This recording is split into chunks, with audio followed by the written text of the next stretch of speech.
There is no sin against the Holy Ghost other than man's belief that something is impossible to his own wonderful human imagination.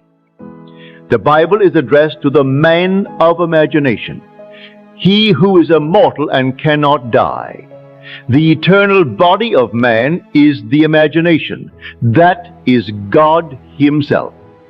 Some men see things as they are and say, why? I dream of things that never were and say, why not? When you think of your birth into this world as an act of God, can anything be impossible to God? When someone tells you something, although you may deny its truth or possibility, you must imagine in order to understand their words. I want you to go all out, to put no limit on God's creative power, to imagine that which is unimaginable, and to walk on the water through faith. Water symbolizes your acceptance of life as psychological, and its drama as taking place in the imagination.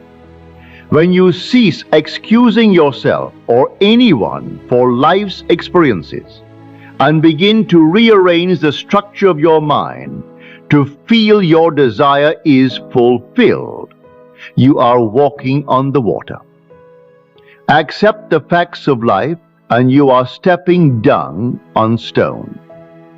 Facts blind the eye of imagination.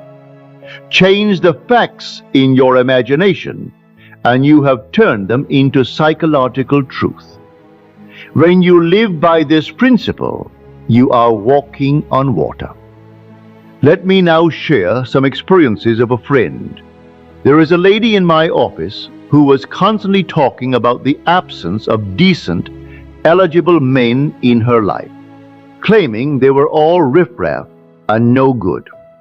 6 weeks ago, while driving home from work, I revised her words.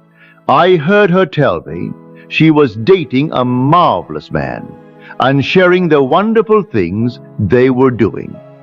Yesterday, she spent 20 minutes telling me of the perfect gentleman she is now dating. He must be terrific, for this lady is now walking in ecstasy. An associate asked me to write a news review for his client. Immediately, I sat down and imagined it was 5 p.m. My review was completed, read by my associate, and approved. I heard him say, "It is just fine." Satisfied with that scene as my end result, I found the folder, sat down at my typewriter, and typed 4 pages as everything flowed smoothly. At 5 o'clock that afternoon, my associate stopped by my office, read the report, and said the exact words I had heard him say in my imagination. It is just fine.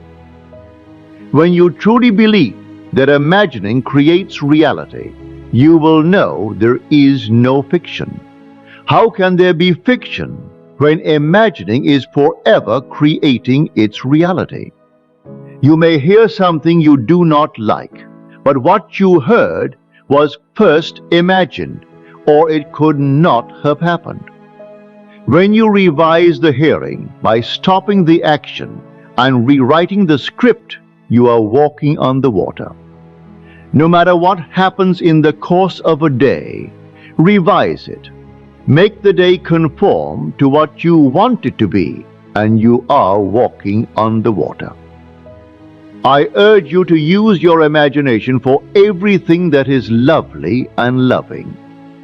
I don't care what your desire may be, your imagination will give it to you. For the human imagination is the divine body the world calls Jesus. Faith is an experiment which ends as an experience. Experiment by believing you already have all that you desire, and you will have the experience. I challenge you to experiment with a new or better job, a husband or a wife, a new car or home. Remove the blindness by asking yourself what you would like, in place of what seems to be. Enter into that thought. Revel in it as though it were not a fact. Persuade yourself that it is. Believe in its reality. Do not think of the reasons why you cannot have your desire. Simply think you already have it. If you tell yourself it is not possible, you are sinning against the Holy Ghost. For what you deny is God. And God is your own wonderful human imagination. I know of no limitation to the power of God.